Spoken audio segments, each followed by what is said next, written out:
oh, I don't want any solicitors. I don't want whatever you're selling. Leave me alone. This is where your mindset's going to really pull you through in talking to all those people and being able to forge through, because you're just looking for the people who say, yes, actually, I am looking to sell my house, or yes, I am looking to purchase soon. Okay? Having a consistent effort is really important.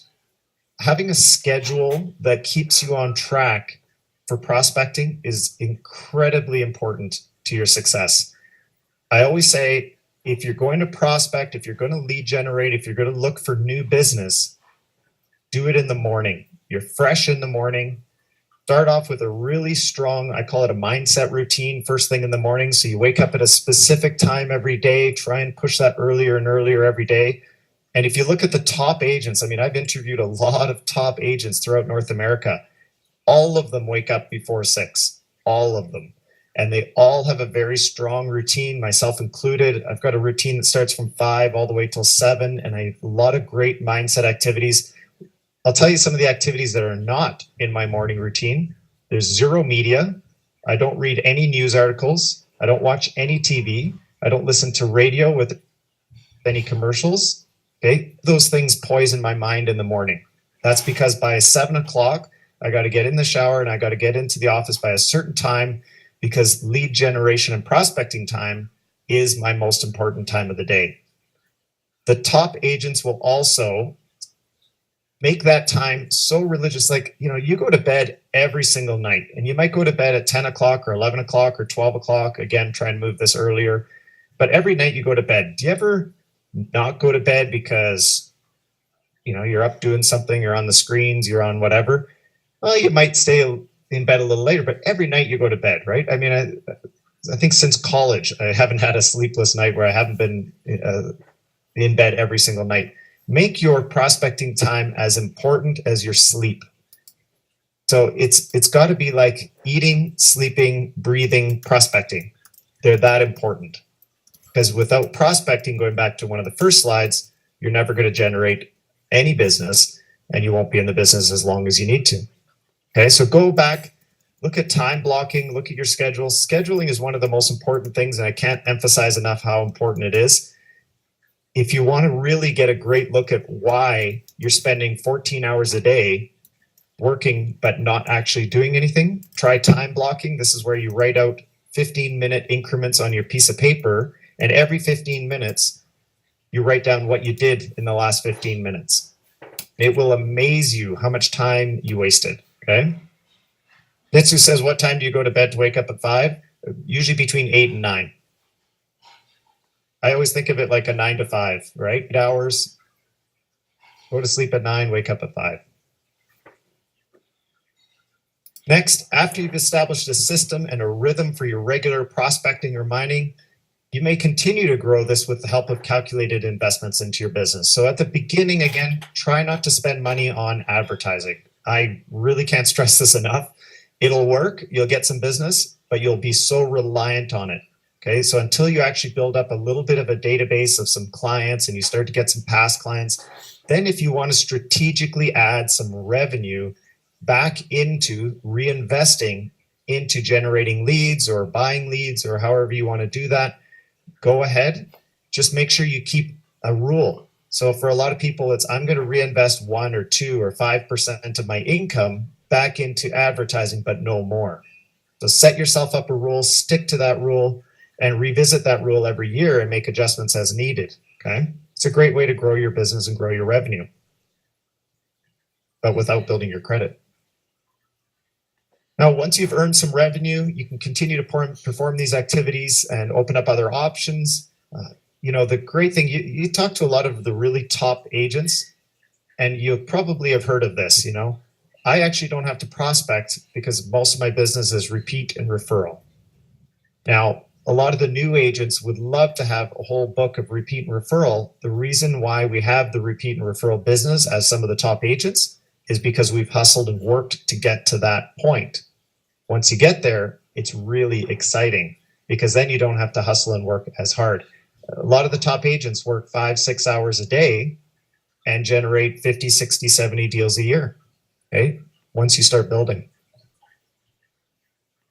Growing with revenue allows you to add to your platform of lead generation. It provides you with additional opportunities and mining opportunities. Here's a great opportunity that we have with EXP. If you haven't already established your KV Core website, do so. We have a KV Core website. I never used to spend any money on internet marketing or leads or Facebook or anything, and I still don't. But from this KV Core website, I'm already generating, on average, 1 to 2 leads a day from it. And they're all going into the automated follow-up, and then we follow up with them by phone. So it's a great way to add additional leads without additional expense. Okay. Growing with revenue is taking a portion of the earned revenue that you have. This is what I was saying. So you can do online lead generation. You can do social media marketing. I would recommend, as much as you can, if you start to get into online, start to do the online things that you can do for free without paying for advertising. You can produce YouTube videos, help them distribute them through your Facebook or social networking. Go on to, I know in our area, we've got a Facebook realtor group where there's thousands of realtors on there, and we share listings and share things on there. Go on, like, start friending people, start building your LinkedIn networks, and start sharing content on there, and try and get as much business as you can for free before you start sinking a bunch of your capital into marketing and advertising. Host client events, community events, host a block party, start sponsoring little things. You know, put in $100 and sponsor a block party. Maybe create a little tent with your information on it and have that at a block party. Really great things that you can do to help generate business without spending a lot of money. Save your money, do the work, spend your money on systems or tools that will assist you in moving you closer to your target by enhancing your efforts through efficiency. Efficiency is the name of the game at the end of the day. So once you identify the additional tools that are necessary, hit the books, learn, grow, build your scripts and dialogues, learn what to say. The first step, of course, is prospecting, where you start to generate all these leads, and you generate, so say you start getting good at door knocking, and you're knocking on 100 doors a day, and you're really out there and you're going crazy, and you're knocking on all these doors, and you're just getting no all the time. So what do? What can you do? Well, you start practicing what you're saying. Maybe you're not saying the right thing. Maybe you're not presenting well. Maybe you're not wearing the right clothes. Maybe you're not presenting yourself well and speaking eloquently when you're at the door. Okay? Start getting some practice and some coaching. Talk to your mentor. Say, what should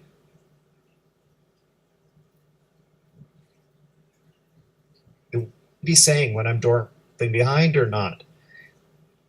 Start to talk to people that have been doing this for a long period of time and say, what should I be doing to make myself more effective so that I'm, if I'm talking to 100 doors, maybe I get leads instead of 0 leads. Okay? So the effectiveness is going to be really important. It comes down to what you're saying and how you're saying it. Okay? So it's time to put those things into motion. Refer back to the time blocking sections, build your schedule in your calendar, really stick to it, get to work. I mean, I always say realtors are sometimes, I think, like police officers. So police officers got into the business of policing because probably they wanted to fight crime, make a difference in the community, pull over bad guys, and put people in jail. And then the reality is they get into their job, and there's a lot of administrative things they have to do, a lot of paperwork, a lot of training, a lot of everything else. Realtors, I don't know how many realtors I've heard get into the business, and they say, well, I really love showing houses. I love looking at houses. I love it. I love working with buyers to help find their dream home. And then they get into the business and they start learning, like they are today, that the reality is you have to set aside a good portion of your day, sometimes a third or a half of your day, into finding the people so that you can actually help them. So let's say when you're starting real estate, you have 0 leads, you have 0 clients, you have 0 anything. Maybe you need to spend 2/3 of your day generating business and 1/3 of your day working on your skills. And then slowly you'll time shift your entire schedule to say, now let's spend a half of my day generating leads, a quarter of my day refining my skills, and a quarter of my day actually working with some buyers and maybe taking a listing, right? And it just keeps getting shifted as you grow your business. So the assignments are create a vision or dream board, be thorough and make copies, place them around.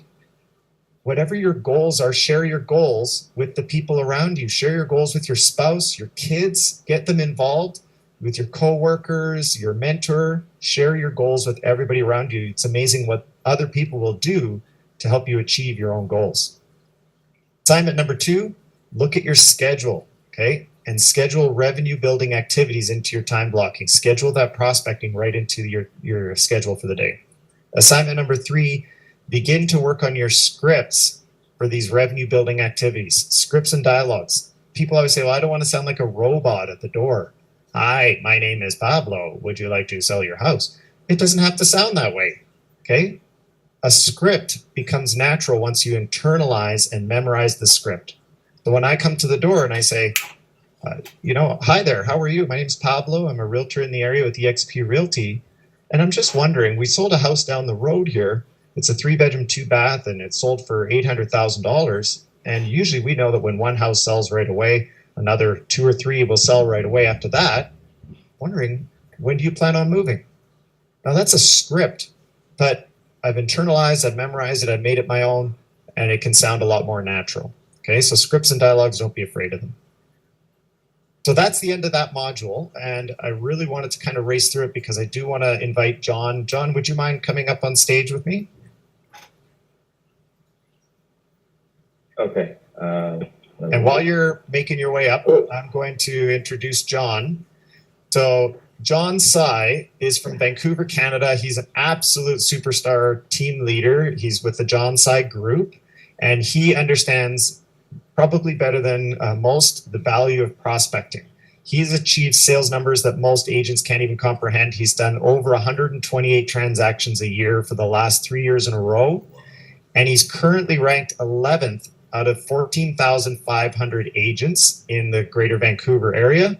He founded the Vancouver Masterminds groups for EXP agent support and collaboration, and he's just one of the most amazing guys. So on your keyboard, there's an F4 button. If you hit the F4 button, we can clap and welcome John to the stage. Thank you. So John, I wanted to ask you a couple of questions, if you don't mind. Yes. First of all, just so that the agents here can really get a sense of your routine, can you share with us a little bit when you started in the business? What were you doing to get your clients and to get clients and get new business? Do you mean when I started in 2006 or when I started with the coaching program? I'm going to say when you first started, and how did that change when you started with a coach? Oh, got it. Okay, so 2006, I would wake up at 11 o'clock, go to the office by 12, have lunch, and then in the afternoon, get on Facebook. That was when it first came out. And then I would sit for a while again, and then I'd be like, wow, that was an exhausting day. Then I'd go home. And then you joined coaching, and how did that change? So it changed from, it was a big paradigm shift. Okay, now I get it. I need to start to talk to people. And conversations for myself, being analytical and somewhat amiable, it was very hard to even confront the fact that I had to talk to people. So I would go to the office by 9 a.m. and I would look at the phone. I would pick it up, and then I would hang up. And then that went on for a week. Then I would pick it up, dial the phone, and somebody picked up, and I would hang it up. So I had to get over my fear of talking to people for the first few weeks. And then when I started to really call, I would call from 9 to 12. And then I would go on appointments in the afternoon. Right? But I had to get over the fear of prospecting, the fear of talking to people. So that was my routine in the beginning. So, John, you mentioned about the fear of talking to people. what kind of things did you have to do in order to overcome the fear of talking to people? Because I think a lot of people have the same fear. Yeah, by way of affirmations, by way of visualization, like I could do this, instead of, man, this is going to be so scary, because you tell yourself these stories in the morning, and you're like, you don't want to do it, right? So I would shout, I am a great salesperson, right? I love to prospect.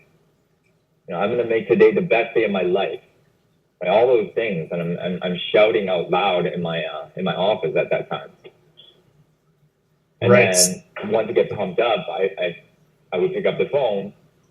I'd still be scared, but now I have some courage. I have some energy in me, right? So, emotion creates emotion. So if you get going, you're going to start to create that momentum. But if you don't do it, if you don't do the affirmations, it's kind of like when you play basketball and you don't warm up and you just go straight into a game, you're going to get hurt. The same thing with prospecting. That's awesome. That is really great. And how long do you think it took you from when you started saying, okay, I'm going to do these affirmations in the morning, I'm going to chant, I'm going to, say I'm a great salesperson, I'm going to go for it, to the moment where you actually started getting some results and calling people? Wow, that's so great. So I didn't get to take my first listing from prospecting. I think it was 1 year. I took my first expired listing after 1 year in the program, of the coaching program. And the listing that I took expired. But I kept going because I knew that if I kept my head down, it was all going to work out. Right? So get this, the listing that expired, however, we posted the ad on Craigslist, and a woman from East Vancouver saw our Burnaby condo listing, said, hey, I might be looking to list my property. So she called us on that listing. We listed her property. Although the condo listing expired, the house listing sold with 12 offers. And so that's how it all started. I'm like, okay, well, I didn't really sell the expired listing, and yet I indirectly got business from it. So if you take action and you keep your head down and keep working, it'll work out. But you have to have blind faith. You're not going to go 1, 2, 3, 4, 5 days. Oh my gosh, I've talked to 100 people this week. It's not going to work. Prospecting does not work. I'm quitting. Right? I've been prospecting. I haven't missed a day of prospecting since November 2012 until today. I'm still grinding 55 contacts a day, talking to buyers and sellers about real estate. So even still today, John, you're selling 128 homes a year. You must have a database of thousands of people, and you still call 55 people a day? Yes, correct. So out of the 55, 25 to 30 would be in my own database, which makes it a lot more fun to talk to. Like, for example, yesterday I did 28 contacts that are in my database. I talked to 11 expired listings. I talked to 10 just listed, just sold. And I talked to 7 agents from out of the area. And I had a call in on one of my listings, so I count that as well. So that's 55 contacts. So, John, what you said there is that you called expired and FSBO and some of your past clients. How important is it to diversify the sources of people that you're contacting? It's very, very important. Especially in this market, you want to find the most motivated sellers. Or else they're not going to be wanting to price the home correctly in order to get it sold. So out of 11 expires, unfortunately, nobody was interested, right?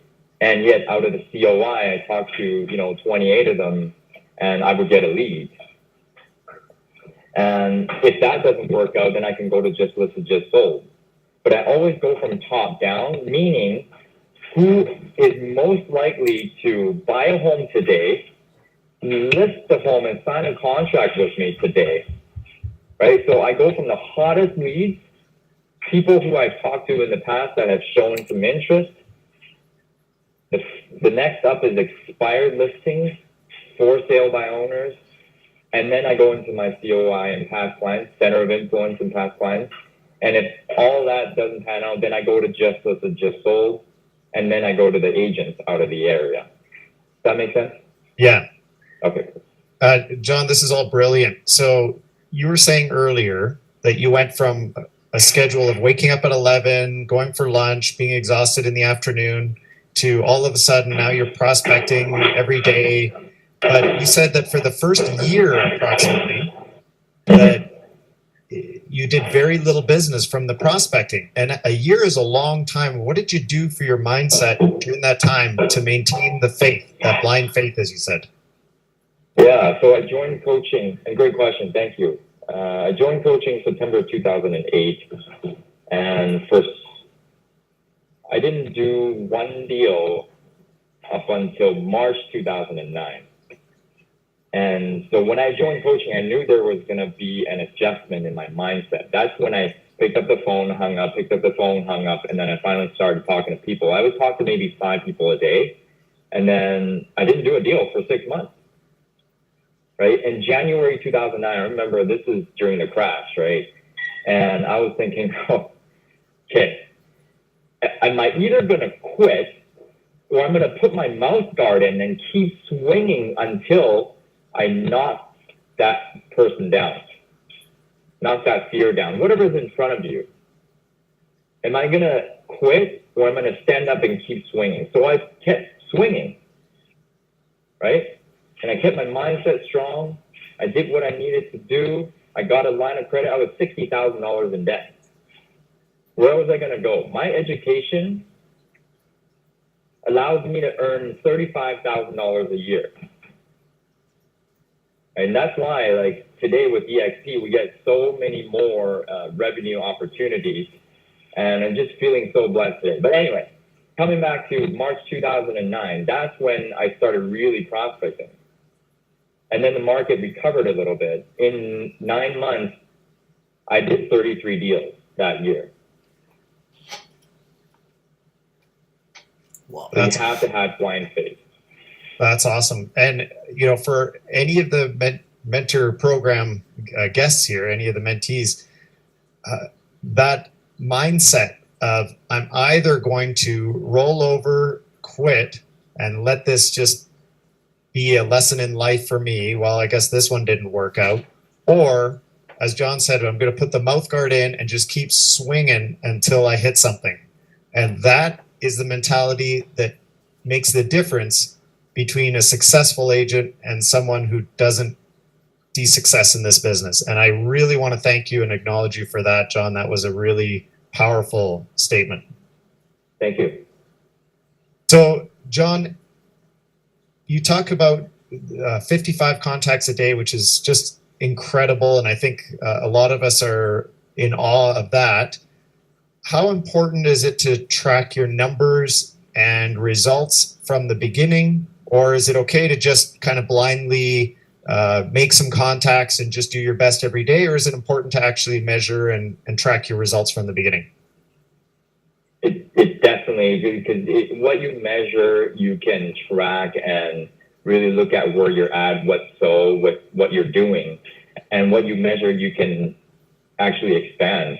Like it's like a GPS. How do you know where you want to go if you don't know where you're at today, right? So I started to track these numbers, and I knew that, hey, if I wanted to get the most results, I need to talk to the hottest lead. So that's where I went. So, for example, if the market is hot under 700,000, I'm not going to go and talk to people 1.5 million, right? I'm going to concentrate my efforts on all these people here because that's what's selling.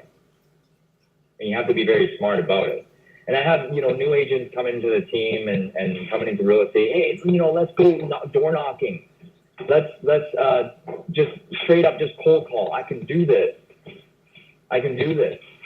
Okay, I had one agent join the team in 2017. He talked to just listed, just sold, and straight up cold calls. He would talk to nearly 70 to 80 people a day, not getting one transaction the whole year. Right? So you have to track that.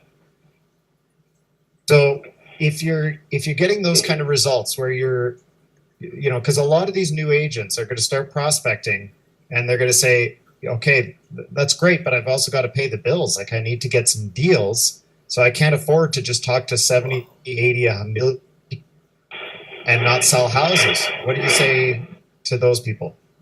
That's why I say take out your phone. I love the point that you made about, talk to whoever is in your phone and your Facebook. Because you got to exhaust the warmest market first. People that already know you, like you, trust you, are willing to do business with you. Why would you forego that and go door knock somebody that you don't know? That makes no sense to me. Right? And I tell new agents all the time, why do you want to door knock? How big is your database? If you're brand new in Vancouver, fine. Talk to the expired, talk to the for sale by owners, and talk to just listed, just sold, or go and do open houses on the weekends for other agents open houses. But if you have a database, if you grew up here in Vancouver or you've been here for a while, you know people. And I would say, Pablo, it's John. How are you? I'm great. Great. I got some great news for you. What's that? I'm in real estate now, and I'm calling to see who might that's thinking about either buying or selling that could use my help at this time. Oh man, John, I can't think of it. We should catch up for lunch. Absolutely, I would love to do that. So, hey, I know you guys have been in that house for about 7 years now. Pablo, have you and Simone considered moving in the near future? Well, we were thinking about it, but we weren't sure if we could sell it for what we wanted to in this market. Absolutely, I get that. So why don't we do this? Why don't we set up an appointment so I can sit down with you guys to talk about the goals of actually getting the property sold and really what you can get for your home in this market, how long it'll take, and what I'm going to do differently in order to get your home sold for top dollar. If you and I were to meet, would today at 4 o'clock work or would tomorrow at 4 o'clock be better for you? I think tomorrow at 4, we're both home. Fantastic. I look forward to seeing you and Simone tomorrow. Awesome. Thanks, John. Look forward to seeing you again. Absolutely. I mean, it's that easy, right? It doesn't. Not every conversation is going to be like that, but I showed you the layout of what you can do. It's a very quick call about business. I'm letting you know that I'm in real estate now. Who do you know that's thinking about buying or selling? Look in your iPhone. Look at your contacts, right? And whoever it is that you're familiar with, give them a call. It's amazing, John. If you look at LinkedIn as just one of the social networks that's out there, one of the amazing things about LinkedIn is it says, okay, here's a friend of yours that you know. So say I'm connected to John Tsai on LinkedIn, and then I see that John and I are both connected to, Johnny Smith over there. And so we'll call Johnny Smith and say, hey, I noticed on LinkedIn you're connected to John Tsai. How do you know him?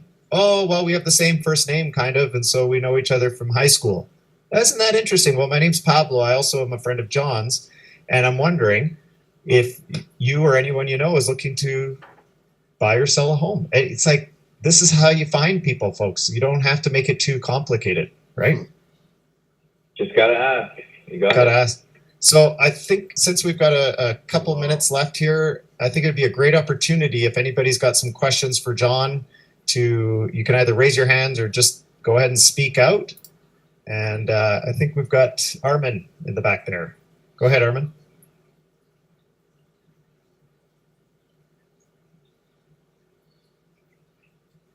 Oh, hi. My question is, like with selling 100 something homes a year, how do you manage your time to still make this 50 calls a day? like I'm pretty busy myself, and I'm not doing 126 a year, but I can't manage my time to, even if I have the contacts, to make these 50 calls. Just trying to see how you manage your time. Thanks. Thanks for asking. So how I manage my time, I have a lot of accountability structures in place so that I don't miss my schedule, right? So I used to come into the office, even when I started prospecting 20, 30 contacts a day, I wouldn't finish them until, 6 or 7 o'clock. So I was figuring out, okay, what was I doing wrong? What do I need to do in order to adhere to my time, to my schedule? So I told my assistant, I said, you know what, if I don't get into the office by 8 o'clock and start prospecting by 8:15, I owe you $1,000 every single day that I miss. And that was 2012. I've never missed a day, right? And then I would have accountability with, well, I'm going to get 30 contacts done by noon. And if I don't, I pay $100 to another person. If I don't get 55 done by 4 o'clock, I pay another $100 to another person. Wow. Right? So that's how I manage my time, because if you don't have any accountability, you're just going to say, well, okay, well, today I messed up. I messed up on my schedule. And tomorrow, oh, it's okay. I messed up again. No, it doesn't matter. My goal is to talk to 20 people a day. I talk to 17. That's pretty good. Next day you talk to 15, right? Next day you talk to 18. And by the end of the week, you missed 15 contacts from your goal.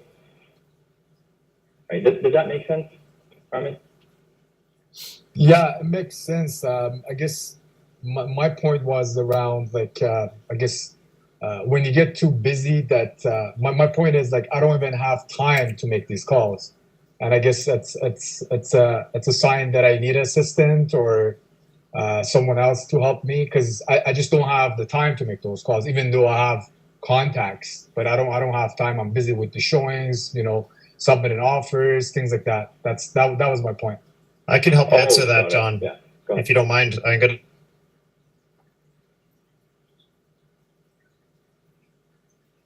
to telling you about that, or I was telling everybody about that analogy of running from a bear. And like John said, if you get 17 out of 20 contacts, that's like, well, the bear was running 20 kilometers an hour and I was running 17 kilometers an hour. That's pretty good. No, you're going to run 20 to 21 kilometers an hour, right? You're going to get away from the bear. The first step is prioritizing prospecting over all of the other activities. When you look at your schedule, if your schedule says prospecting from 9 till noon, if a buyer calls you and says, well, I'd like to go see houses tomorrow morning, I'm ready to buy, you have to decide, well, is it more important for me as a business decision to go out and show those buyers, or is it more important for me to prospect? Because if I don't prospect tomorrow, there's going to be a day about 90 days down the road where I won't be doing a deal because of the lack of prospecting I did that day. So prioritizing in your schedule is going to be the first thing. As far as hiring an assistant, my advice was always, once you get to about 35 to 40 transactions a year, that volume, that's when you hire an assistant. Maybe 30, depends on your market and what average price point is. Before that, you should be able to build in efficiencies in your schedule. If you're time blocking, like I would challenge, if your goal is 12 to 20 deals a year, and you say, well, I'm way too busy, I'm working 15 hours a day, do a time blocking and show what you've done every 15 minutes of the day, send it to your mentor and say, where are my inefficiencies? What am I doing here that I probably shouldn't be doing?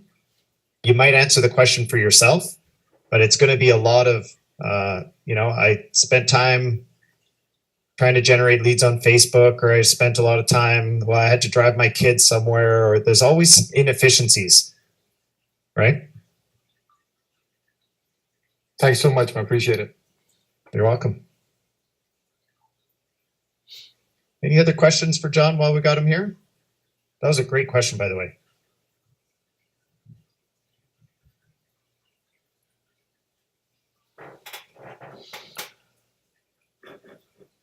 What? What happened? Are you serious?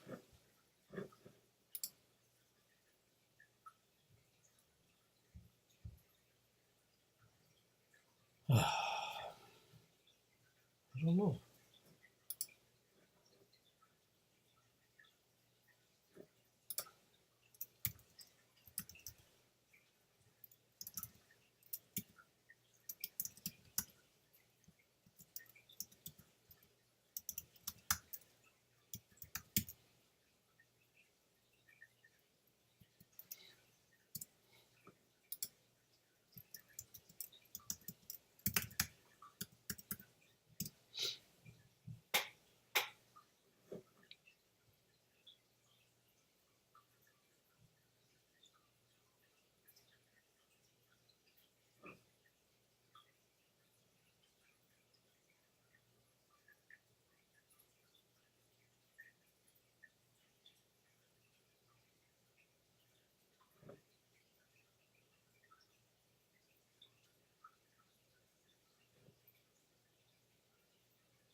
Go.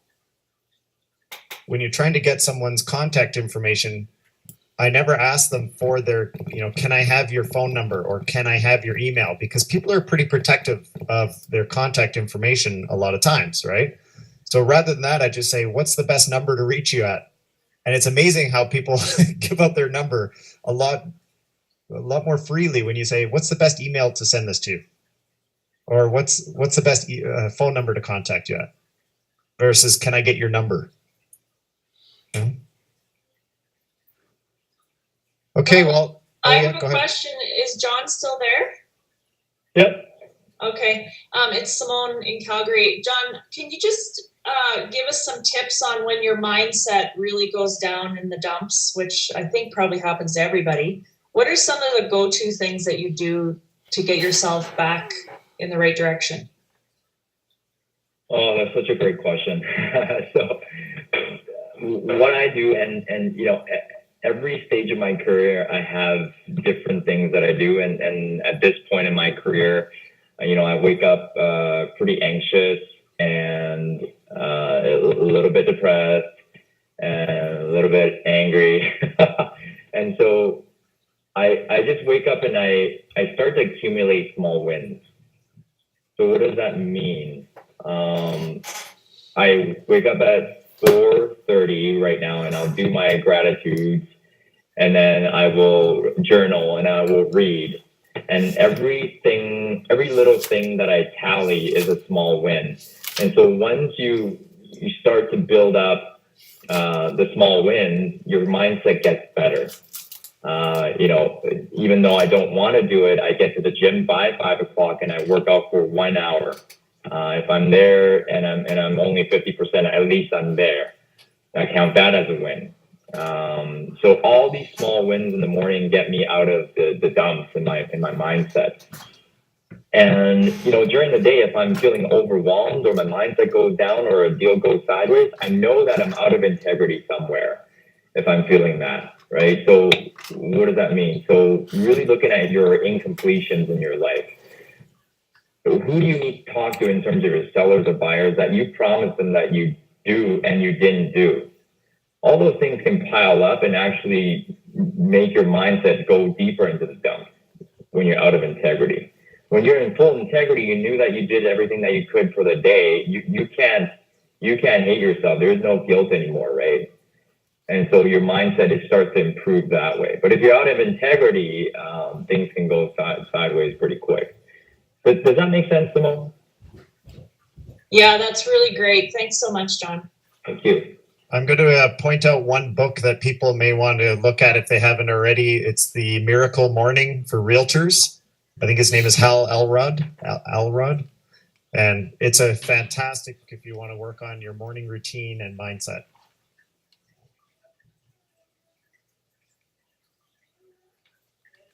Any other questions? Hey, John, I have a quick question for you. Yes, sir. So aside from Mike Ferry, do you have any other coaches that you follow?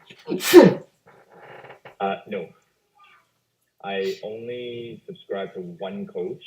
If it's real estate, it's going to be Mike Ferry. I don't want to have different schools of thought to mess with my mindset.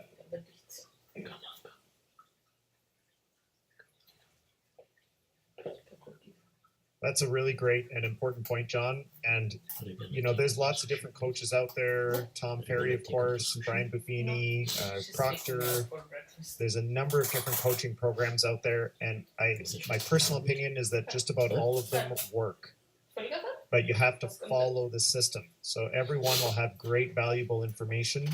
If you're going to get into coaching, which I always recommend to people to do, I think Simone and I, you know, we were just like John, didn't do a deal for 6 months and poor, and we signed up for coaching. It was like $1,000 a month when we had $500 a month of extra income to spend, and best thing that we ever did.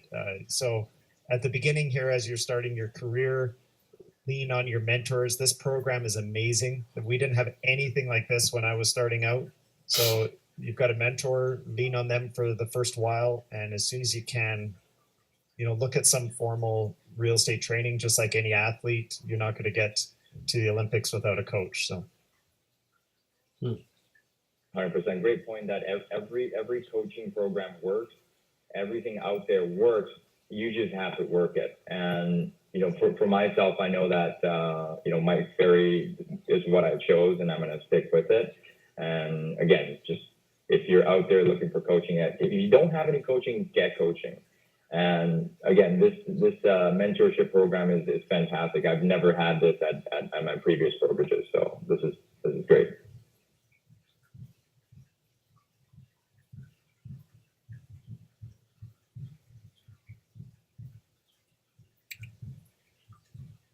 okay, any other questions or last call? Is this going to be recorded at all? This was not recorded. I probably should have. We've been mentioning that this is such valuable information. We should be recording all this, but it's not. Absolutely. Today was fantastic. Thank you so much, both of you. It was tremendously good. Oh, thanks so much, Andy. That was really nice of you. Thank you. So I'm going to put my information in the box here. You guys call me anytime, and I'd be happy to answer any questions with regards to prospecting or wherever you're stuck. I'm here. You know, I just want to say something too. It's Deborah, and this was fabulous, and I can't get over the quality of every one of these Thursday classes. I mean, we are so blessed. I almost think that we almost need a program where all the agents could come. I mean, my gosh, I think if they only knew how great these classes were, they would want to be a mentee. Like seriously, it's top drawer. It's amazing. So thank you so much for your time too. Fabulous. Thank you, Deb. All right. Thank you, Deb. So I also just want to thank Pablo for jumping in sort of last minute for us to take over the session. Again, just reiterate what Deb said. Great session with both of you. Thank you, John, for agreeing to come in as well. Thank you. And thank you, Pablo, for your contribution to the community here. You've been huge in our team, and I just want to acknowledge you for all that you do. Thank you so much.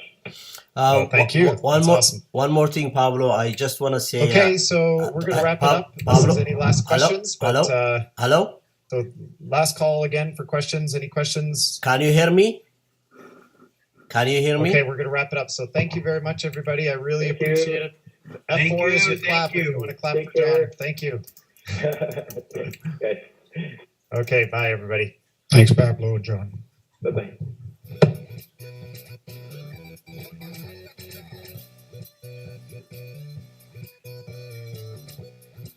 Pablo, are you there?